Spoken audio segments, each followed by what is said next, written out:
Good morning, everyone. I'm Ira Feldman, and on behalf of MEPTEC and IMAPS, I'd like to welcome you to the Semiconductor Industry Speaker Series.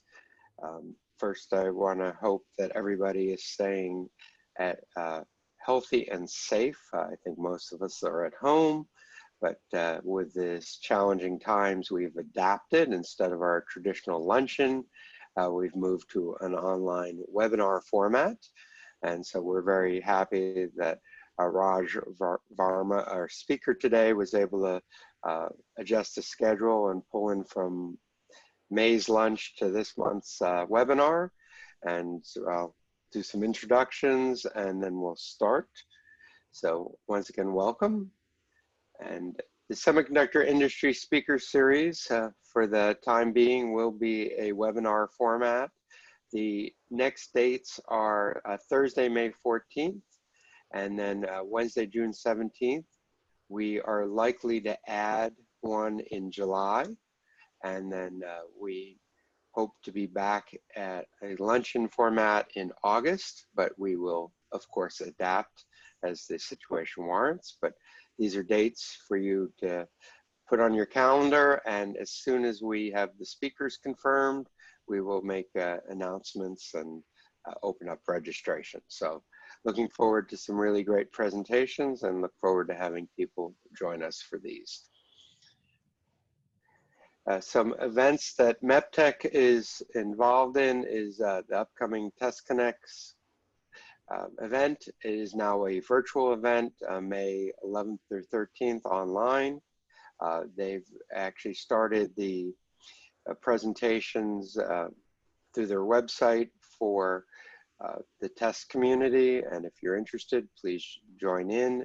MEPTEC is a sponsor. And then in terms of MEPTEC events, we were supposed to have the Known Good Die workshop next week. It has now been postponed to Wednesday, September 16th at Semi headquarters. Be a full day event. The program, it will be updated, but we're looking forward to having David Greenlaw from NVIDIA as the keynote and technical presentations from Cisco, Advantest, Synopsys, Mullbauer, Form Factors, and others.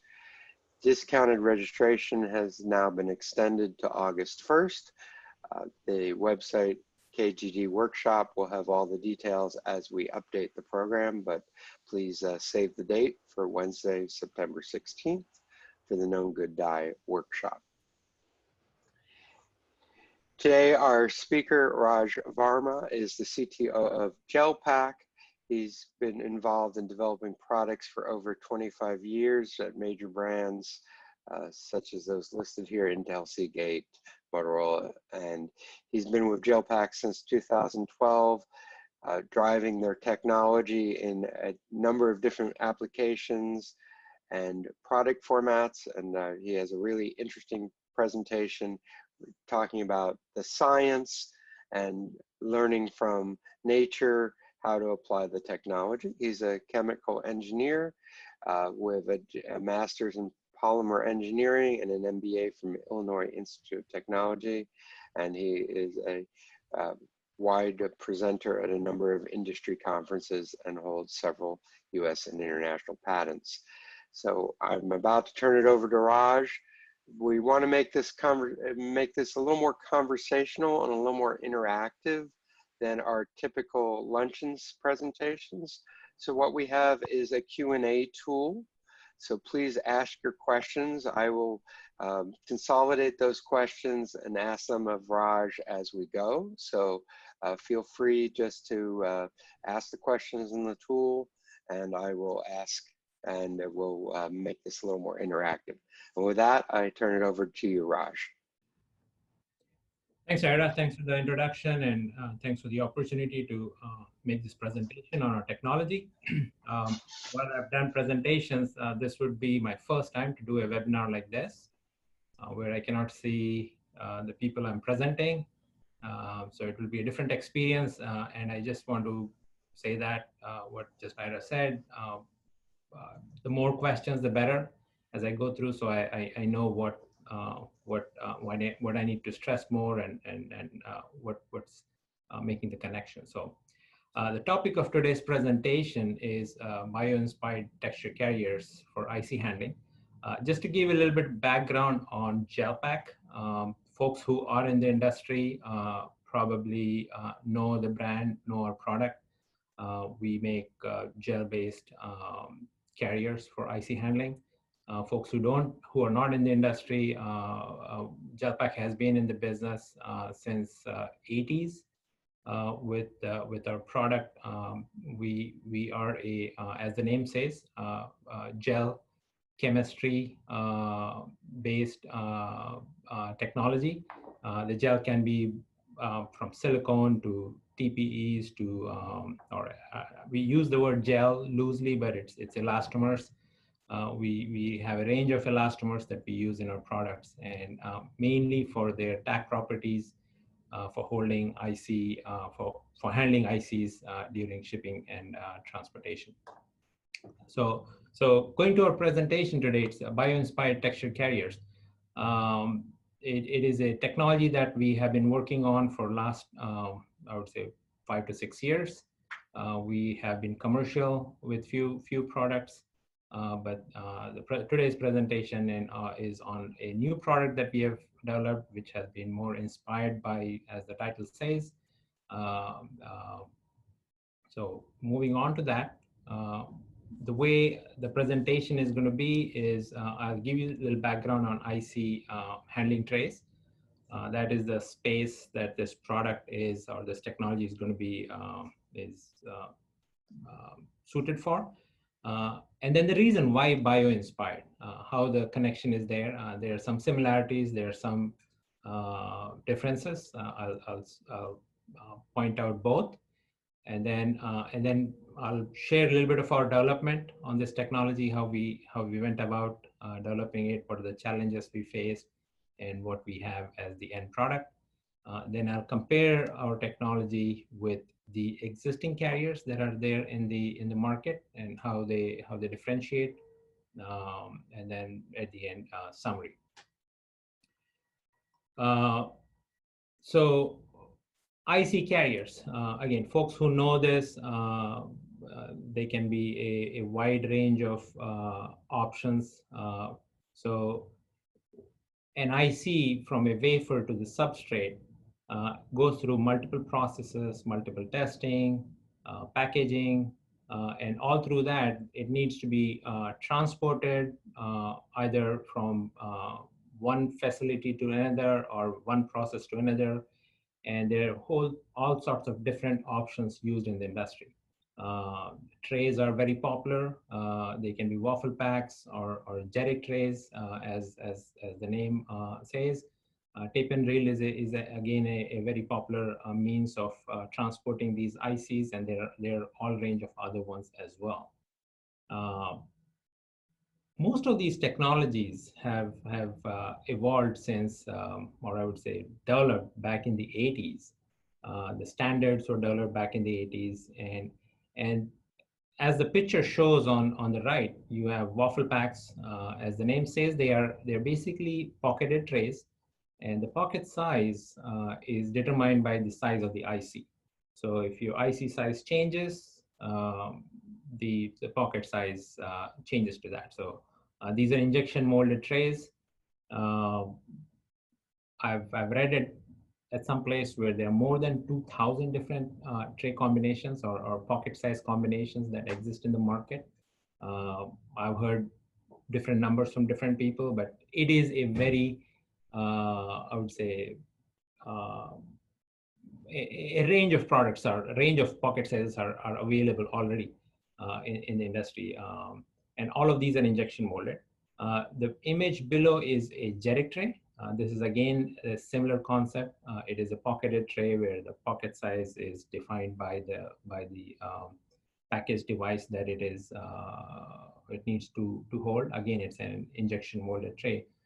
These are, I would say, the most widely used options when it comes to trays in the industry. And then while they serve the purpose, there are some issues. There's some yield issues that they have. One is the damage that may happen because the IC is free to move in the pocket. These are not, there has to be a little bit of room for the IC to go in when they're placing it. So the pocket is not perfectly exactly the same size as the IC. So there is some movement. While if your IC is very thick or on the thicker side, it is not as much of an issue, but as the devices gets thinner and thinner, there's a lot more of movement, which can be a problem. When you go to very small devices or very small ICs, there's only so much can be done with injection molding in terms of pocket size. I think the smallest pocket size is 1 mm. I've seen maybe there is some little smaller than that, but 1 mm. But ICs are already much smaller than that. I mean, Gel-Pak is used for transporting 250 micron devices. So if you're going to put any smaller device in a one millimeter pocket, there is a likelihood that it can flip, which can be a problem. So there is again reported issues with those kind of problems, and then also during picking, the devices, the way they pick it is using a vacuum tip. So there is some airflow, there's some vibration that can happen. So as the devices get smaller, they can sometimes move or jump out of the pocket. So there's a few issues like that. So what the technology that I'm going to talk about, our technology is somewhat addresses some of these issues.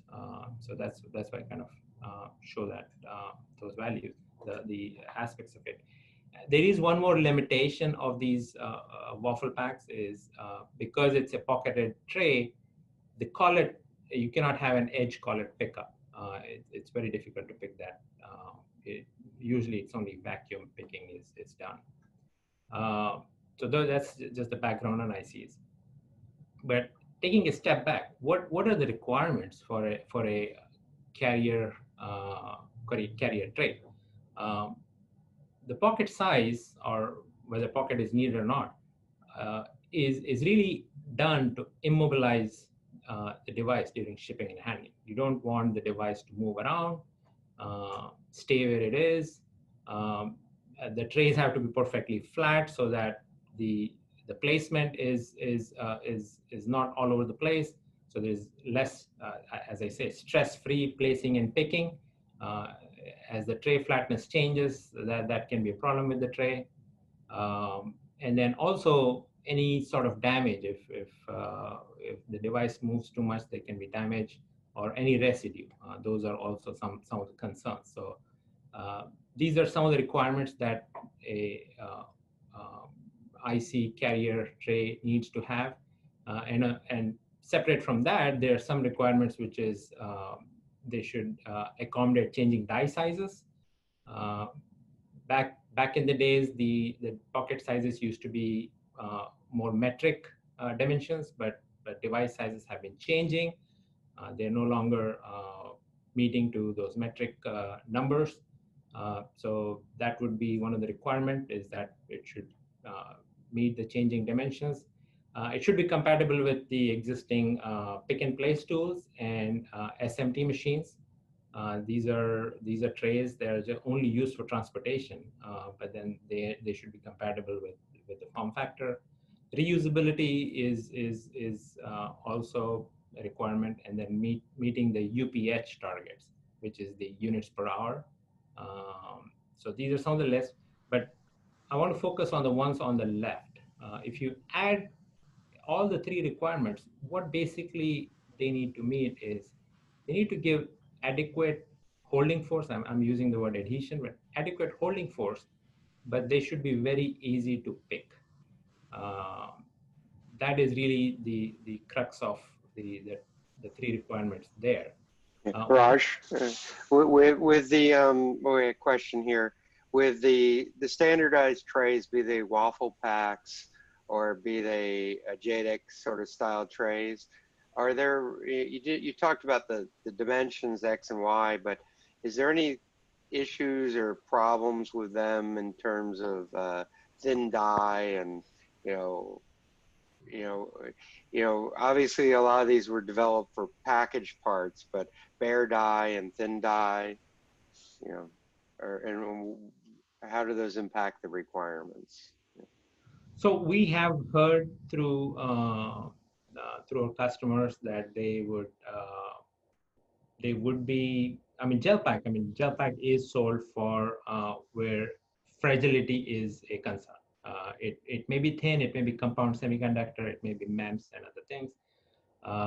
But yes, if the as the device gets more fragile, there is more issue with waffle packs. But where is that cutoff? I think it depends from device to device. Got it. Okay.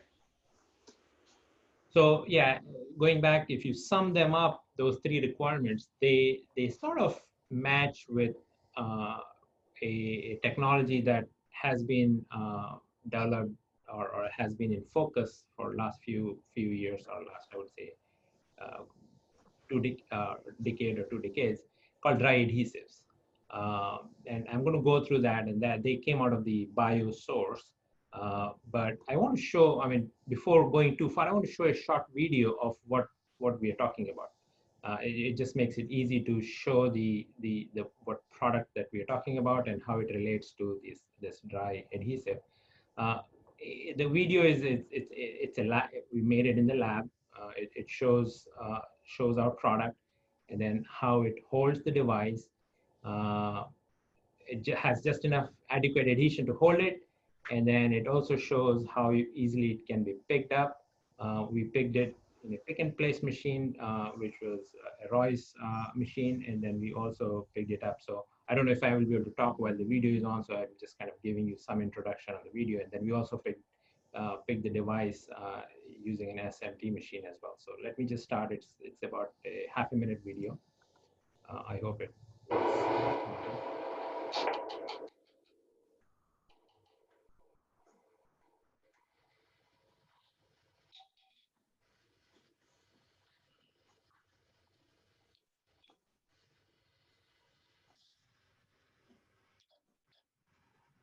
Okay, so vacuum was on.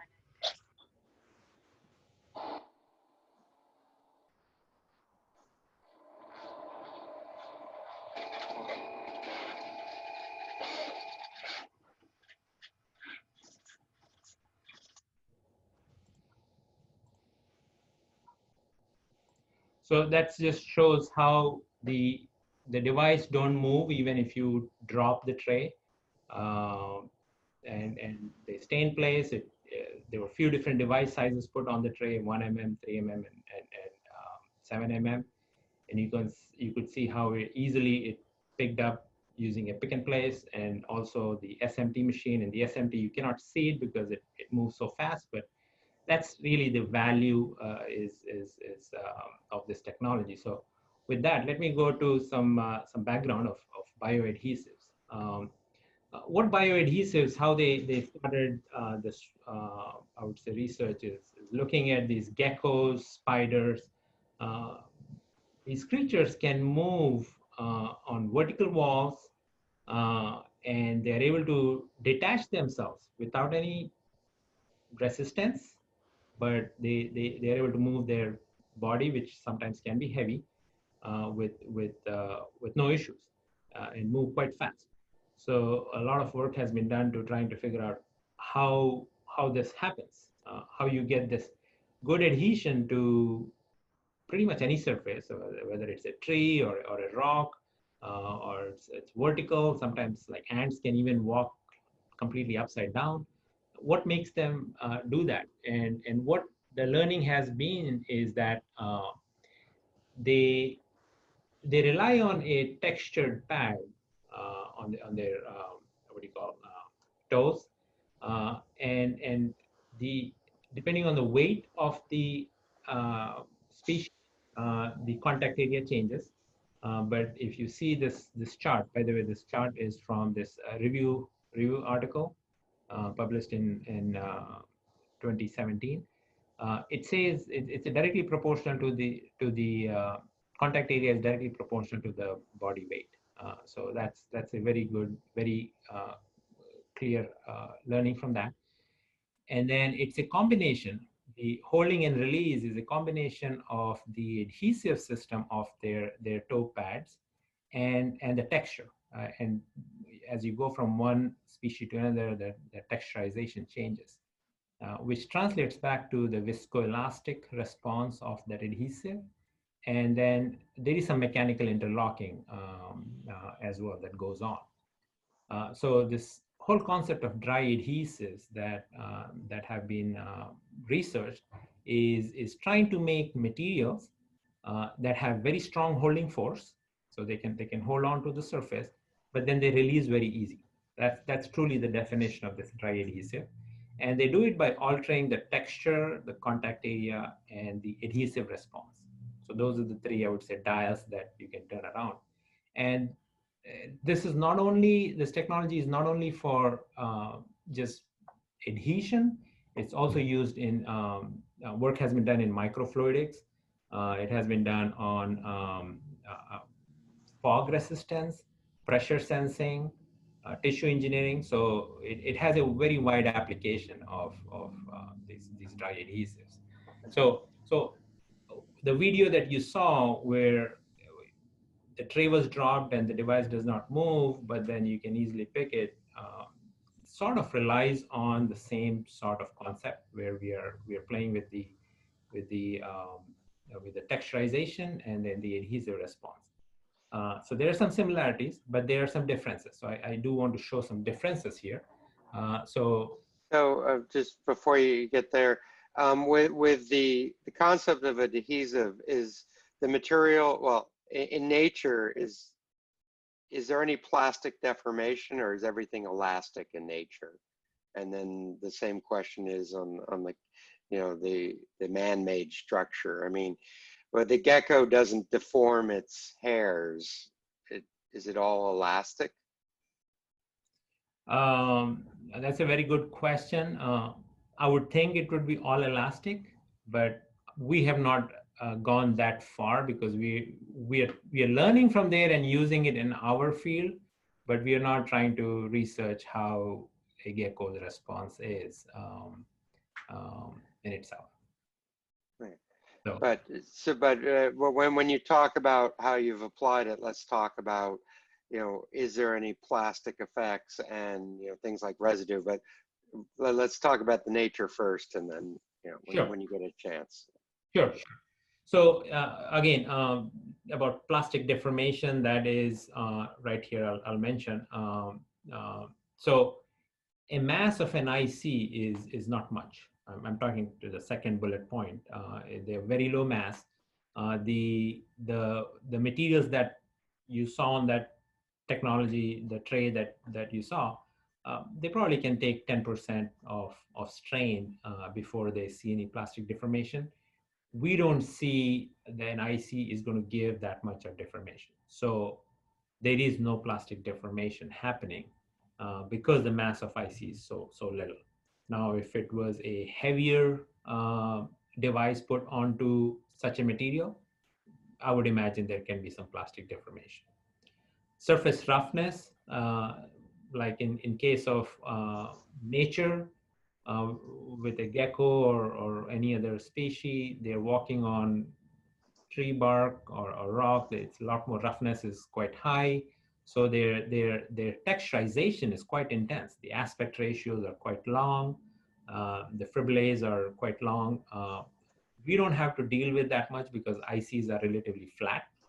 They don't have as much roughness, so which was a positive thing from manufacturability because you're not trying to make very long fibers, but much smaller features.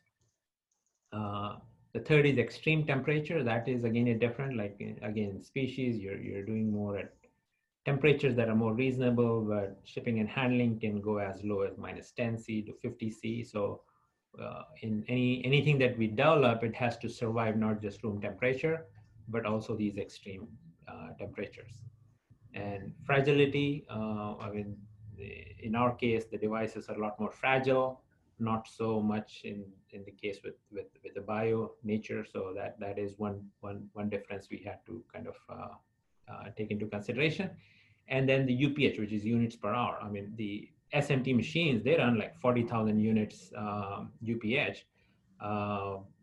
PMPs can be few thousand UPH, and the arms are moving a lot more faster. So the whole adhesive response has to be quite different compared to what you would learn from a biosource. So that's relative to the space of IC related to bioadhesives. But I also want to differentiate how IC handling is different to commercially available dry adhesives. So if you just Google dry adhesives, you're going to get a lot of links, and there's a lot of research being done. There's a lot of startups. There's a lot of new concepts being used. But in the world of adhesives, if you categorize all these adhesives, they follow I would say a path when you plot strength versus removability. But what dry adhesives, the I would say commercial dry adhesives out in the market, they expand the space to more on the right side. And if you read more, they say there's really not much use for technologies that are very low in TAC, and this side of the quadrant has limited use. Well, our technology is actually in that space.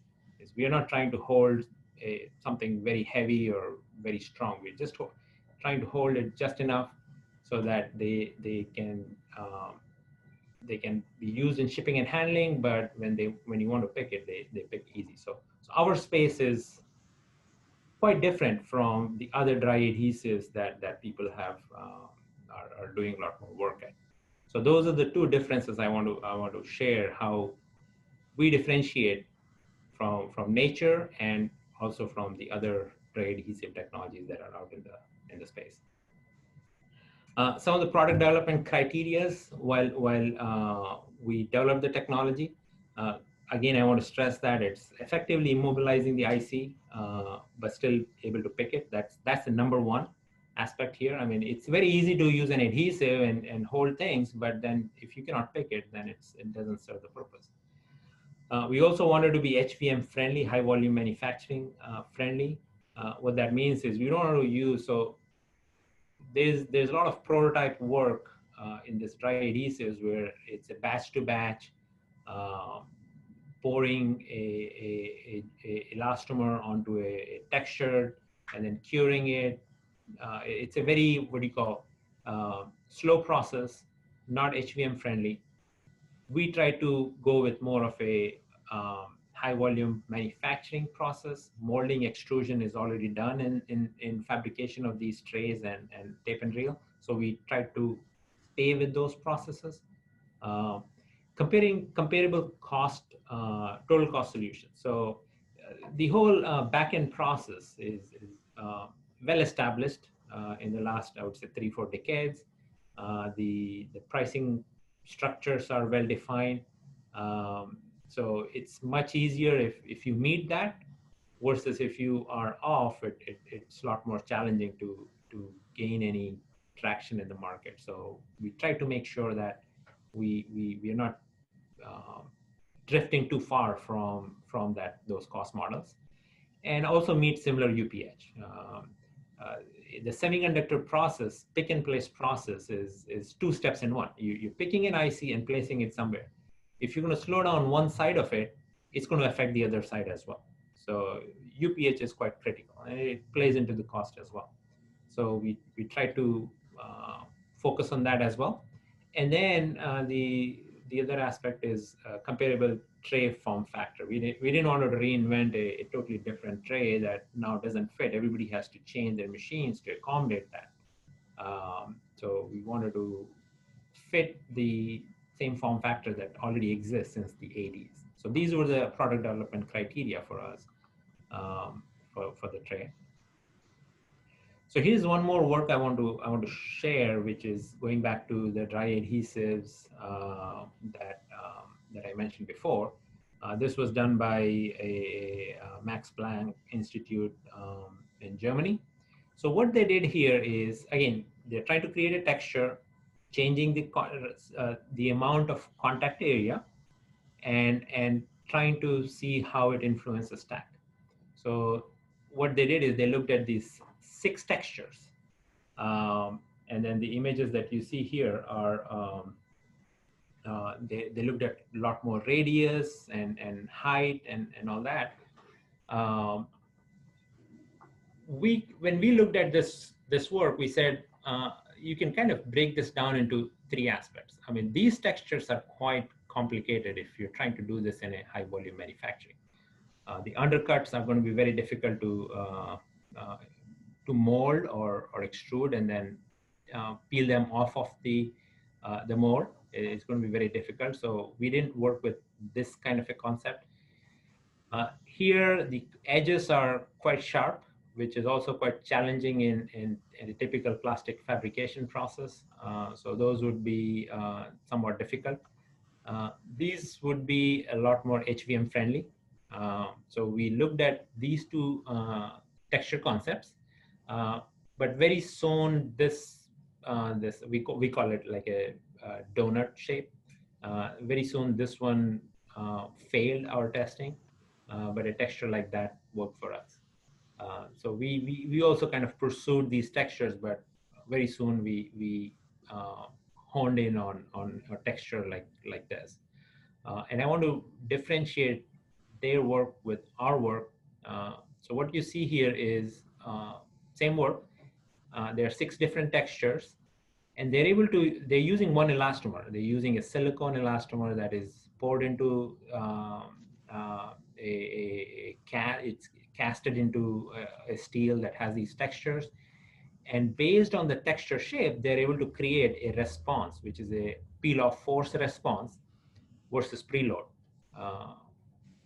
which is, think of like weight of the die or a pick head coming and putting some downforce. They get a response like that. What they did is they had 6 different textures and one elastomer, right? What we did is we had one texture.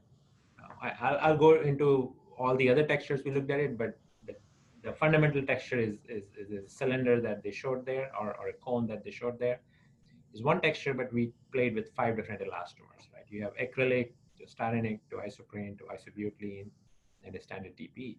So we can kind of match that response with preload, but we are doing less on shape, more on chemistry, which is our strength. So that's one aspect that we pursued.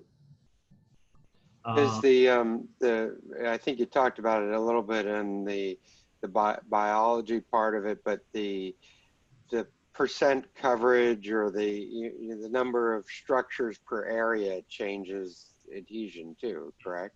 Yeah, that's a good point. Now these structures are lot finer. So the typical dry adhesive terminology that is used, they define textures in low micron sizes, 1 micron, 10 micron type thing. Our smallest texture is 100 micron. So we are in a totally different scale. So if you go by the traditional dry adhesive definition, we sort of don't fall in that, but the overall concept is the same, is we're changing the texture, contact area, and the adhesive response. But yeah, you're right. Our even the forces are quite different. These are much lower forces. We are much higher forces. But overall concept is along the same lines. Got it. Yeah. Some of the challenges we faced during the development of this technology is the surface texture is not quite used in the IC handling space. As I go back to the Waffle pack, it's basically you're restrict the movement by the pocket size, not so much by anything else, right? So it's something new that we had to bring into our space. And when you go to the industry, most of the texturization, the fine texturization that we're talking about, not the coarse, but fine texturization, it's mainly ergonomic consideration. So like the wood grain inside your car dashboard, or something of that is really ergonomics. They're not looking for as much, what do you call, lot to lot consistency, but it's more of a visual thing, not so much. So we had some challenges in our space. We have to have the texture very precise, and it has to match from lot to lot. So that was one, I would say, learning or a challenge that experience. No standardized stack metrology. Even in the dry adhesive world, everybody has their own measurement technique. So we had to come up with our own metrology as well. I mean, the peel testing or the tack testing that the adhesive industry uses don't translate well to a textured surface. So we had to come up with our own metrology. Processing challenges. Now you're trying to mold a tacky material into a textured surface. Now you have to demold it. There are some challenges there, not only on the material side, but also on the mold building side of things. Um, we also have a roll to roll process. I will talk about it. In that we are having a roller that has been textured, and same thing, the material is going to stick to it. So how do you make sure that you don't have those issues? And then in a roll to roll, you basically have this texture which is rolled up into a master roll. Uh, what do you make sure? How do you make sure that the texture or the features don't crush? Because that's going to hurt your performance. And then things like precise texture and tray flatness, that those are, I would say, standard even in the Waffle pack industry or any tray industry, which we had to kind of build in our product as well. Um, and then I would say most of our development time was in fine tuning the tack and the texture shape so that it's just right. It works to hold things in place, but when you want to pick it, they release the die quite well. So that I would say was the most uh, time consuming development of all. So in the, maybe it's maybe not metrology, but in the development and the end product, is there some spec or a way of measuring to make sure you're not leaving residue? I'm presuming there's some spec as to amount of residue you can leave or no residue, or how do you characterize that too during the development and in terms of the product? That's a very good question. I have a slide at the end that I will come to on the rest. Okay. Uh, but that is a question that comes up almost every single time, and I would say that is one area where we differentiate as well. But then I'll come to that. Okay. Residue is a very critical aspect of the development. Um, so here's an image of that tray with devices on it, and then a magnified image is here, and then further magnified, you can see how our features look like. That's a 2 inch by 2 inch tray, which is a industry standard. It's a 2 inch, 4 inch, and then of course the JEDEC. Feature size here is about roughly 100 micron. As I said, that's our smallest texture. On the right side on this image that you see, every red dot is the total is all the different textures that we experimented with. So on the y-axis, you see the texture diameter, which is the diameter of these I would say dimples or features, and on the x-axis is the IC dimension that they can accommodate. Smallest texture is 100 microns, to some that are as big as 1200 microns, and the textures that are in the blue are which we can currently extrude and then can be laminated onto any surface. It's a roll-to-roll process that we have developed. And then the texture, these are much finer textures that are very difficult for extrusion to fill. And so you need a high pressure process like an injection molding to fill those fine textures. And that's what you see here is the molded tray. And so this technology can extend as low as 250 micron to as high as, I mean, they can go even far. I mean, the video that I showed, they had a lot bigger devices, but 5 to 7 is where we kind of stop. Uh, and it's not so much the reason for the texture. It is the reason for the flatness of the tray at this point. But these are all the development, I would say, that we investigated and developed. And so the finer the textures, the finer the devices that we can take. By the way, the VTX, you hear the word, but that's what we call this technology. So we took the concept and we looked into modulating the tack, which goes back to the initial chart where I showed we can change the response with downforce. So there are 3 different tack levels we investigated. So you have low tack, medium tack, and high tack. And what I'm showing here is a compatibility of IC surface roughness. So I mean, the backside of an IC can have some roughness. On the left is a polished die. These are all backsides, and these are some bumps and few other features. So these are the top side of the IC. What we have seen is the low tack is perfectly suited more for a polished die.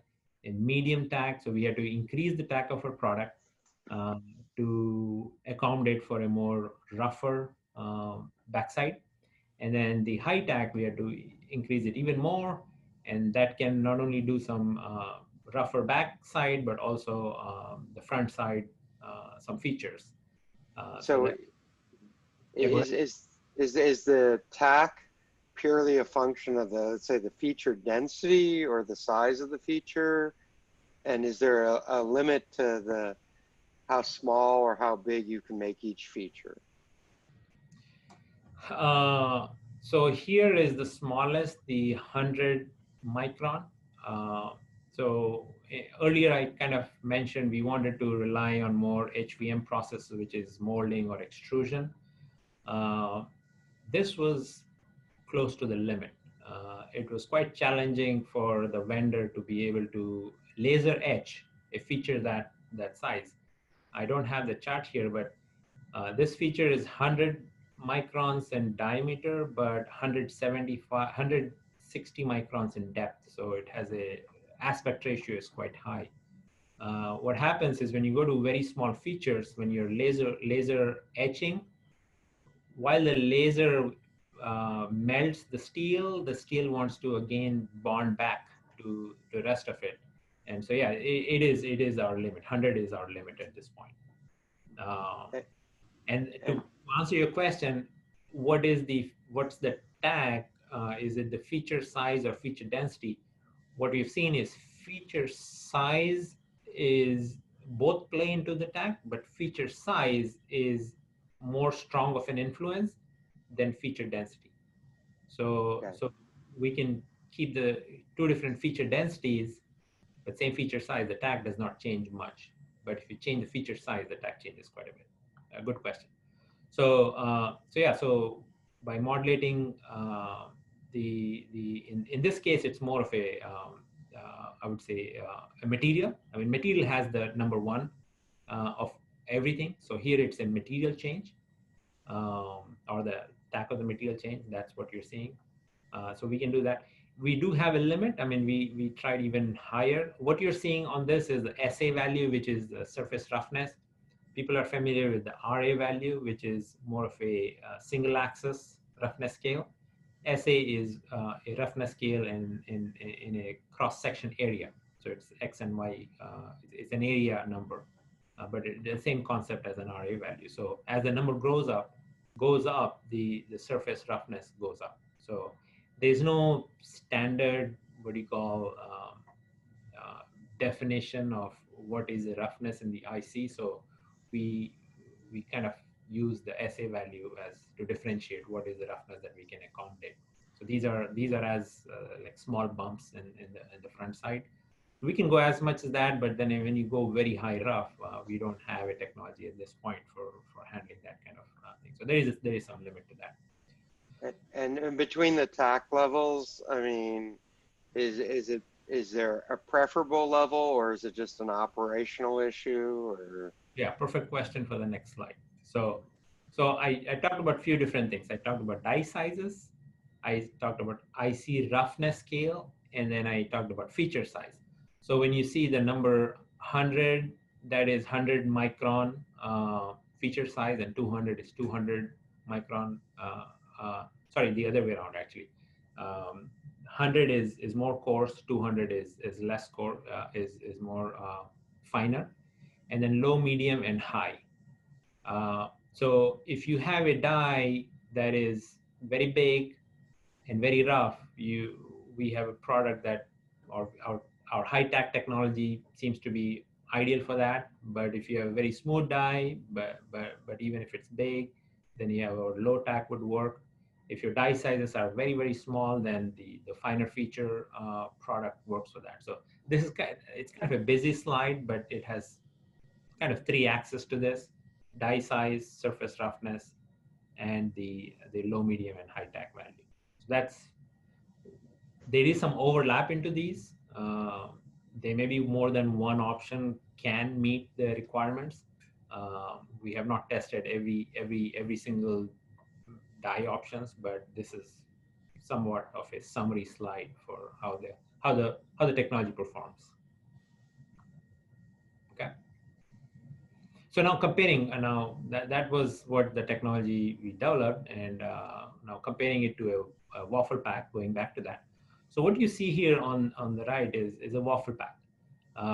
It is pocketed tray. This can only be used for a single SKU, single device size, right?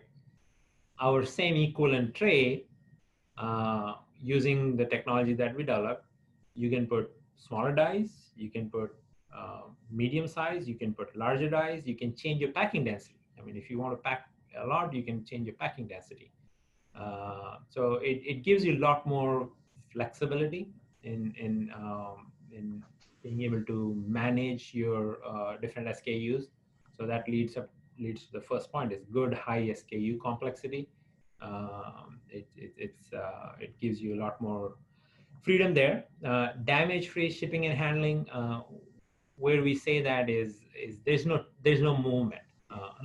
Unlike here, even though the waffle pack is a single SKU, it does good with that, but there's still some movement. Larger dies, maybe not as much of an issue. Thicker dies, not as much of an issue. But as you go thinner, or if you go to compound semiconductors or MEMS, then I think a technology like this would be more ideally suited. Faster to market. What that means is, if my device size change, I'll have to have my vendor develop another pocket size to meet that requirement. Whereas here, you don't have to have a customization done if your device size is not typical. You can use the same tray, and as the device size would change, you can still keep using the same tray, and it would still meet that. It does have some limitations. We did try some curved optics. So photonics is also a big space where these trays could be used. But as you add curvature to your optics, the contact area drops substantially, and then these trays would not work for that. So they're mostly for flat surfaces. And then I showed some bump dies. Some amount of bumps are okay. Bumped ICs, some amount of bumping is okay, but again, it has to be tried if other ones will work or not. It's not for every size. So that's really how this technology adds value compared to what is already out there in the industry. So we've had a few questions, and obviously we want to focus on technology here, but there's always the commercial question. You know, people are wondering, you know, on a sort of the ratio of a cost of a waffle pack or a JEDEC tray to yours, and you know, we're assuming that it's more, but how does the overall total cost of ownership compare, or you know, just roughly what's the commercial comparison? So that's a tough one to answer. Being in R&D, that's definitely a sales. Right. But what I'll say that is, we're using a process that is no different from a waffle pack, injection molding, right? Materials are also in the same ballpark, but it is a two-step process versus or two-shot process versus waffle pack is single. On a bigger picture, I think it meets the same overall cost of your, I think I had some bullet points somewhere. But in high volume, will be very competitive, but I can only say that much. That's fine. Yeah, I mean, it's you know, the more they buy, the bigger the discount, or they're getting simplified operations. Instead of having 30 different waffle pack SKUs, they can use one SKU for multiple products. Okay. Yeah. So, and so that was molded tray that we showed. I mean, the technology actually first started off with a roll-to-roll process. I mean, this is something that we have been doing, as I said, for last 5-6 years now. We invested into this extrusion line. It's a casting line, and we can make as wide as 0.5 meter wide of this textured surface, and we can change the texturization, and then that can be pretty much be laminated onto anything. We can make it a jerry tray if you want. It can cover a 300 wafer size, or as small as 2-inch. But the same concept that we did on the injection molded is actually on the extrusion side as well. So that's already commercial, and at this point it's only compatible with bare die, but we are looking into expanding into a packaged IC as well. So what that means is we'll have to increase the tack even more, and that should give us some room to include packaged die as well. So with that, I would like to summarize the technology. It's a commercially available. I mean, I say quote unquote dry adhesive because we don't follow the definition of dry. Our features are not as small, but fundamentally it's the same. We have that technology already ready. It's for range of IC handling uses. We call it a universal surface. You're not restricted to a pocket size that you have to then make sure you only buy as much as you need to use it. It securely holds during transportation, and you can easily pick. It's customizable, as I just mentioned, and it can easily fit without many changes on existing pick and place and SMT lines. So that would be my end of my slide. I want to thank, but I do want to answer your question on the residue. Sorry, I had to go to that. So the residue is a question that comes up quite often. And here is the residue tested by QCMB. It's quartz crystal microbalance, which measures residue in nanogram scale. So what I'm showing here is a chart where a standard silicon, which is quite widely used by a lot of different people, and a standard TP. TP stands for thermoplastic elastomer. That's typically the range you see of residue once you make contact with the quartz crystal. And these are some, I would say, boxes. These are not trays. These are boxes that are used for, again, shipping and handling of devices, but more for manual rather than an automated process. There's some from Japan, some from China, a wide range, but some of the Japanese products have good performance there. And this is our VTX product, the amount of residue they see. And these are our historic Gel-Pak products. So, I mean, that's one aspect. Residue is one aspect where Gel-Pak really differentiates. I mean, we have had, I would say, the longest history of using a gel or something elastomeric for die handling. And we have, I would say, we are leading in that aspect of having the least amount of residue that one can get on the backside. So that's it. Thank you. Okay, so there's a few more questions queued up, so I'll get to those in a minute. But before we do that, let me launch a poll. So if everybody could take a minute and just give us some feedback on this webinar. I've just opened the poll, so please give us some your feedback, and now we can get back to some questions. So as far as the residue on the parts, that appears to be, let's call it plastic deformation or something coming off the material. As you said, that's pretty low. Does the texture features, is that more likely to hold contamination like hair and debris, or will that hold it in, or is it more likely to move between parts, or is there a way of characterizing that? Yeah, so if something falls in those valleys, it is going to be there. Yeah, it's not going to be free to just move around. Got it. We've had some folks who have used this product, and you have edge fragments that goes in there and stays there. At some point, you may have to clean it, but yeah, it stays there. Okay. And then there's a question about reusability. Is there sort of a limit to reuse? Or I'm presuming they're reusable like other products you've made, but what's sort of the thoughts as life or reusability? I mean, as long as the device is clean, it's not shredding anything. Your dicing process did not generate any fines that are stuck to your IC. As long as the device is clean, they should be reusable, just like any other tray. As long as the cleanliness is maintained in handling these trays.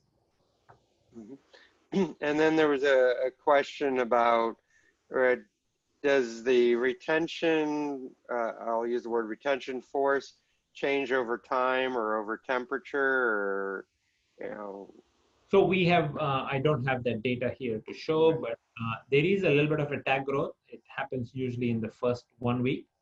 All the picking testing that you had seen was done after we aged the trays, not only time, but also temperature.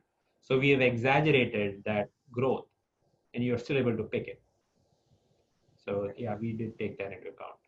now, and this may be a product discussion, but I know on your traditional Gel-Paks, you also have like the vacuum version for really delicate parts. Would that approach be applicable with these features, or does the feature give you enough ability to break the tack?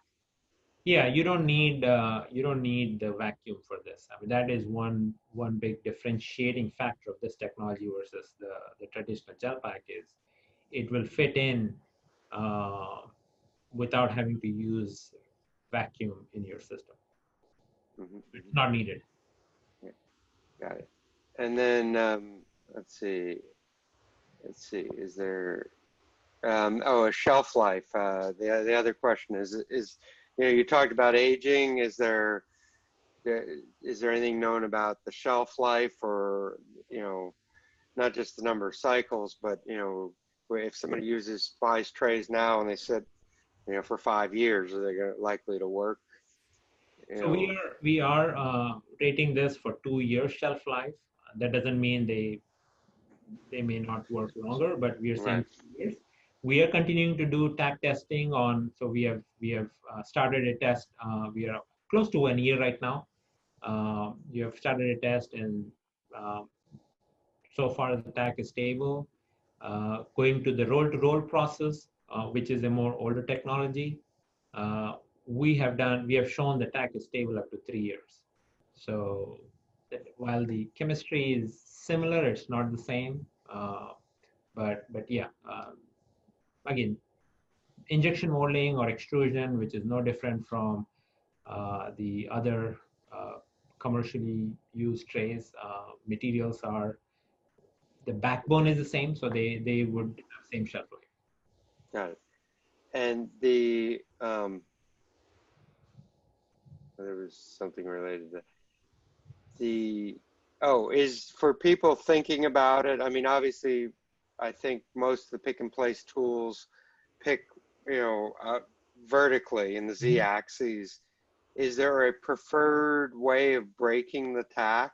I mean, rotating, tilting, lifting, or is it just you pull straight up? You can do vertical in cases where we have seen like certain device.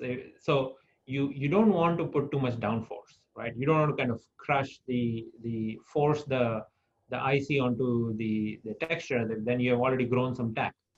So if you don't have much control on that downforce, when you try to pick it, you need to be more like 1 mm/second.